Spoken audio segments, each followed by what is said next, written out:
right, we are in Pie Town. This is the gathering place. Do you want me to take a picture for you guys? Oh, The truck or something? you want to? Sure, that'd be fun. Let me put my stuff. I'm just getting off. Oh, very good. Okay.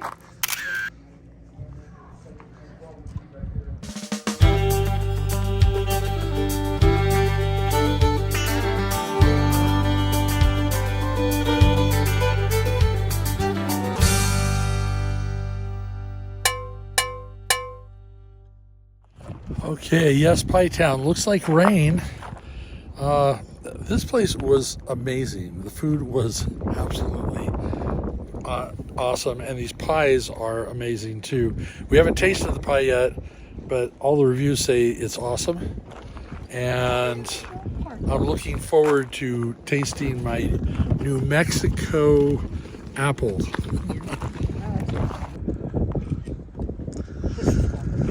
Yep. What's that? Oh, it's a doggy thing? Oh, Paws and Pie Dog Park. So if it's not threatening to rain, we can sit out here with Bailey. So yeah, if we come Friday morning and have breakfast, if the weather's nice, we can sit out here with Bailey. That might happen. That just might happen. All right, back to the rig. So we have a very special outing today. I've been looking forward to this all summer long. We are at the Very Large Array Visitor Center, and we're going to be taking a look at the Very Large Array. Watch out for snakes. What? No. Yeah. Okay, so we're getting ready to get our tickets. It's like $8 for seniors, $10 for adults. Kids are cheaper, and this is going to be a lot of fun.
This is cool. This demonstrates how the VLA antenna works, demonstrates the power of a parabola. Okay, so speaking. So tell you what, you stand in front of that one, I'll go in front of this one. So Don's in front of that parabola. I'm way the heck over here. All right, can you hear me? No. Can you hear me now? Okay, am I standing in the right spot? How's this? Any better? Hello? I hear you behind me, but I don't hear you from the parabola. Can you hear me now? Oh, okay. Start stepping back away from it. See how far away I am? You're too close. Just back away. Back away. You need to back up and talk while you're backing up. I don't know why this isn't working. Is it working? How about now? No? Check. 1, 2. Hello? Right there. I'm hearing something here. I'm about 3 feet away. Well, that didn't work. You're supposed to be like, tell you what, come here and stand right where I'm standing. Stand right where I'm standing and face directly in. I'm hearing an echo, and I'm going to try it. So stand right there. You hear an echo? Okay. How about here? Do you hear me? No. All right, that's not working. That's not working. All right, somebody broke the parabola. Oh well. Are those antenna part of the VLA? All right, so far that was a bust. We got a very weird sundial that I guess takes time okay, but I don't know how it ties into radio. I was reading that, didn't really make a lot of sense. And then we got 2 parabolas that aren't paraboling, and now we got a rest area. Okay. Yeah. All right, so these dishes are huge. They're like, what do they say? I don't have the specs here. I'll put it down below on their diameter, but they are massive. They are absolutely massive. We are quite a ways away. We're gonna walk right up to it here in a second. But they have 28 dishes that can form an array that each arm of the array can stretch out 19 miles. 19 or 13 miles, excuse me. Talks about the radio waves.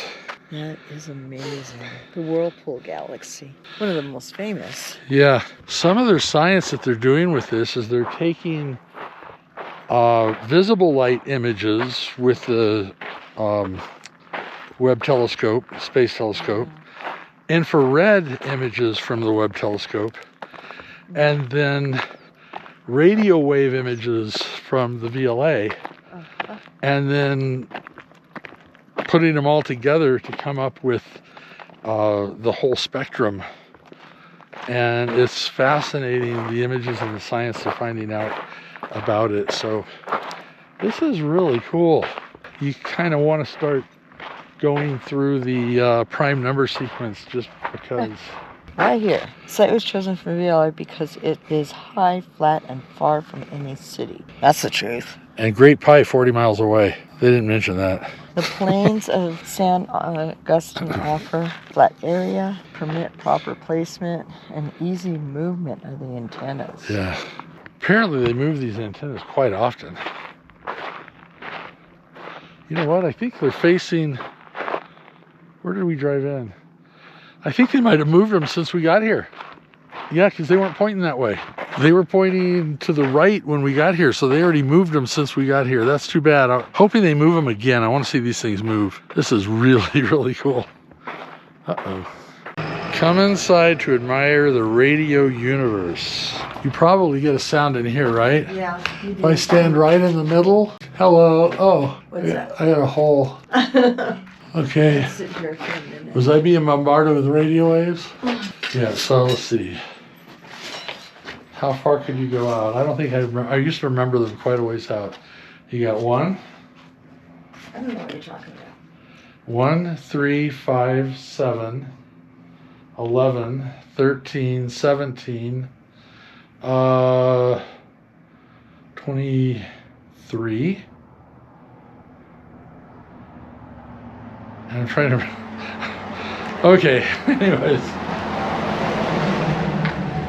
It's been a long time since I've been in school studying this stuff. Don't judge me. All right. In fact, there's probably a lot of people that couldn't even go that far. Prime number sequence is what I'm talking about here. Ah. Yeah, because Jodie Foster picked that up. They found aliens from Vega trying to communicate. And wow, this sounds weird. I hope this is getting picked up on the microphone. Okay, I'm going to go check out the antenna. Let's go see an antenna up close. So why a very large array? The whole concept is that they all work in tandem. There's fiber optic cables that are coming from very sophisticated electronics from radio waves that are bounced into each antenna. And by stretching them out in 13 miles in 3 different directions, as they put it, it gives you an actual telescope the size of New York City, or larger than New York City. So that's kind of the principle behind it. They recently changed out all the electronics, and I want to get a photo of this, but these stretch out quite a ways down there. I don't know if they're using the whole 13-mile stretch or not. This is so cool. Music of the spheres, okay. Now you got me. This is sort of like, ooh, look, shiny. Oh, somebody broke some of the strings.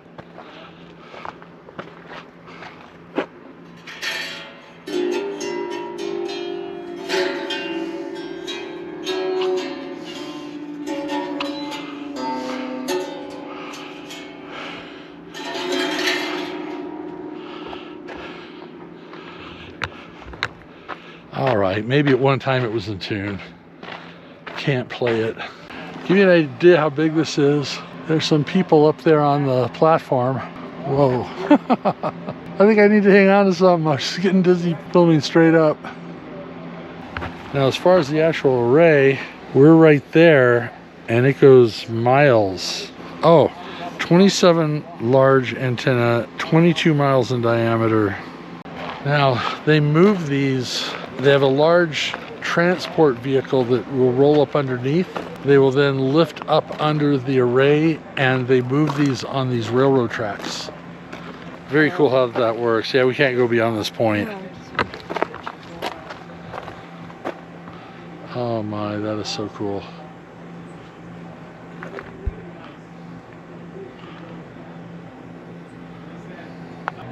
Sounds like he's training people. This one I don't think is online. It's only pointing straight up. So this could be one they're using for demonstration purposes. Yeah, so you can actually have tourists come up to it close to see it up close. They were also saying that we have to have our cell phones off, even turn the watches off.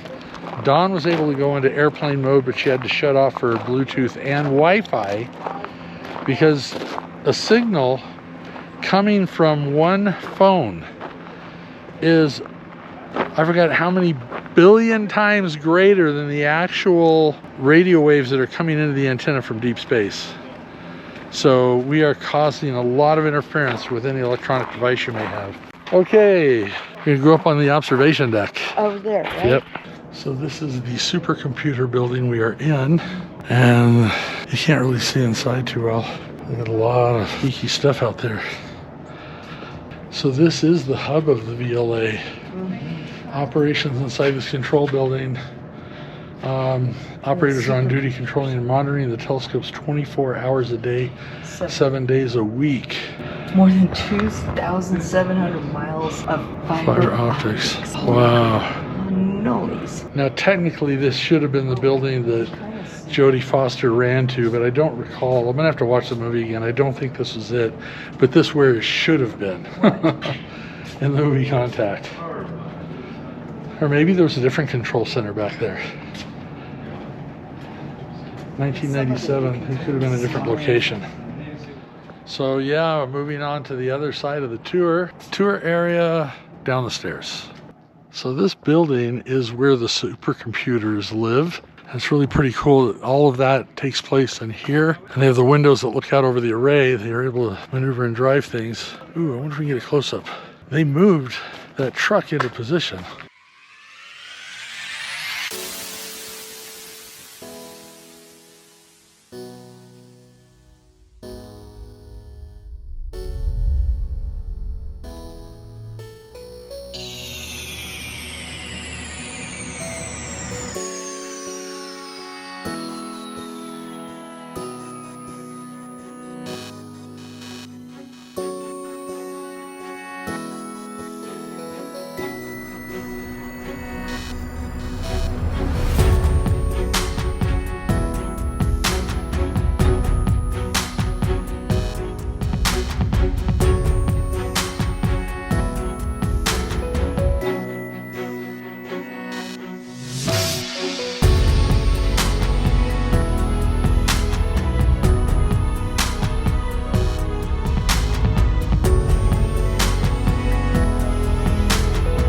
Well, we're going to be heading back. We won't close it just yet. We're going to hit the gift store. Need to get t-shirts. Something. Yeah, something. Well, t-shirts for sure.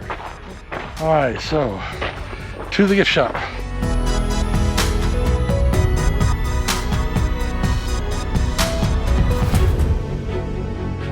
Another note, if you're coming here, we got here pretty early in the morning. We left around 8:30. They open at 9. We got here just a little after 9, shortly after they opened. No one out here at all.